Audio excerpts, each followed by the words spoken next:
C'est que le Seigneur, je vous bénis tous, frères et sœurs. Je donne cet enseignement qui est dans le Saint-Livre, donné dans l'Ancien Testament par les prophètes et même encore dans le Nouveau Testament par les apôtres du Seigneur Jésus-Christ. Voilà. Effectivement, que ce soit dans l'Ancien Testament, dans le Nouveau Testament, le salut s'obtient par la foi seule. Voilà. Et non par les œuvres. Voilà. Et donc, voilà, la foi repose sur la révélation de Dieu, qui est Dieu, le fait de connaître Dieu et le sacrifice qu'il a établi. Dans l'Ancien Testament, c'est le sacrifice d'animaux. Dans le Nouveau Testament, c'est le sacrifice du Seigneur Jésus-Christ. Voilà, c'est le sacrifice parfait. C'est pourquoi il est allé au paradis, il a été enseveli, ressuscité des morts, que ceux de l'Ancien Testament reçoivent aussi. Et il leur a annoncé l'évangile là-bas. Voilà, ils sont en paix, c'est vrai, mais il faut qu'ils reçoivent le salut de Jésus-Christ pour qu'ils ressuscitent, qu'ils vivent aussi éternellement. Et donc, il leur a révélé cela et quand il a reçu de moi, il a confié cet évangile aux apôtres, il a montré sur la Saint, donc ils ont prêté sur le message. Donc le salut s'obtient par la grâce, au moins de la foi, selon Ephésiens 2 et 8, au moins de la foi. Cela ne vient pas donc, c'est un don de Dieu. Donc, sauf que ces élus, ceux qui les prédestinent avant l'enfant du monde, avec ses enfants, l'attention sur Ephésiens chapitre 1, verset 3. Voyez-vous? Donc, ayant reçu la foi, le salut par la foi, par la grâce de Dieu, au moins de la foi, basée sur le salut de Jésus-Christ, dans l'autre Testament, sur le sacrifice d'animaux, on est un enfant de Dieu. Mais si on se comporte mal, si nous qui sommes les enfants de Dieu, si on se comporte, parmi nous, il y a ceux qui se comportent mal, ceux qui Dieu n'a pas donné de pratiquer les bonnes œuvres, de le servir. Voilà. Oui. Donc, si ceux-là, les enfants de Dieu qui se comportent mal, Dieu ne fait que les châtier. Mais il n'y a jamais de condamnation pour les enfants de Dieu. Il les châtie et même il les fait mourir. La mort précipitée, ça fait partie du châtiment de Dieu. Voilà, ceux qui n'a pas donc se repentir, il les fait mourir, mais il n'y a jamais de condamnation pour les enfants de Dieu désobéissants, pour les enfants de Dieu qui ne prennent pas de bonnes œuvres, pour les enfants de Dieu qui se comportent mal, voilà, qui pêchent bien sûr charnellement, mais ce sont des saints. Parce que c'est par la foi on est saint, on est juste. Il y en a qui ne pratiquent pas la justice, ils se comportent mal, ils sont châtiés. Donc c'est ce que je vais démontrer ce soir. Mais il n'y a jamais de condamnation pour un enfant de Dieu. Nous lisons le livre de Psaume 89, verset 21, où il est écrit ici, j'ai trouvé David, mon serviteur, je l'ai oint de mon nul cèdre.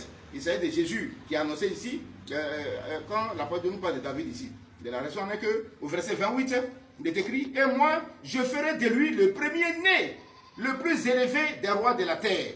Je lui conserverai toujours ma bonté, et mon alliance lui sera fidèle. Je rendrai sa postérité éternelle. C'est-à-dire nous qui croyons en Jésus, nous qui sommes les enfants de Jésus, Dieu nous dit, il va nous rendre éternels. Nous sommes la postérité de Jésus, c'est-à-dire les enfants de Jésus, nous croyons en Jésus-Christ, Dieu va nous rendre éternels. Et au verset 30, c'est ce que je dis, je rendrai sa postérité éternelle, on donne la vie éternelle. Quand on a Jésus, on a la vie éternelle. Quels soient tous nos péchés, c'est ce qu'il faut comprendre. On n'a rien à faire pour être sauvé. C'est quoi Jésus est venu sacrifier. Non, on est sauvé par la foi, par la grâce au moins de la foi, et non par les œuvres. Cela, c'est tout de suite dans le testament. Et la foi, c'était la foi reposait sur la connaissance de Dieu, celui qui est le vrai Dieu, et par le sacrifice d'animaux dans l'Ancien Testament. Mais dans le Nouveau Testament, le vrai Dieu qui est Jésus, et sur son sacrifice accompli à la croix, c'est là on a la vie éternelle, quels soient tous nos péchés. Et voilà, j'ai rendu au verset 30, j'ai rendu sa portée éternelle et son trône comme les jours des cieux. Et au verset 31, si ses fils abandonnent ma loi, vous voyez, maintenant qu'on vous dit de bien compris pour sauver ce qui est faux, Dieu dit, si ses fils abandonnent ma loi et ne marchent pas selon ses ordonnances, s'ils violent mes préceptes et n'observent pas mes commandements, je punirai de la verge leur transgression et par des coups leurs iniquités. Mais je ne lui retirerai point ma bonté. Dieu ne retire jamais sa bonté à ses enfants. Mais s'ils se comportent mal, pour les enfants qui se comportent mal, il les châtie, même il les fait mourir précipitamment. Mais jamais la condamnation. Qu'est-ce que le livre de Romains, les apôtres disent aussi, ici dans 1 Corinthiens chapitre 11, verset 17, l'apôtre Paul dit ici, en donnant cet avertissement, ce que je ne loue point, Paul dit, en donnant cet avertissement au verset 1 Corinthiens chapitre 11, verset 17, en donnant cet avertissement, ce que je ne loue point, c'est que vous vous assemblez non pour devenir meilleurs, mais pour devenir pires. Dans l'église de Corinthe, il y avait ceux qui devenaient pires, dans leur mauvais conduite devenaient meilleurs.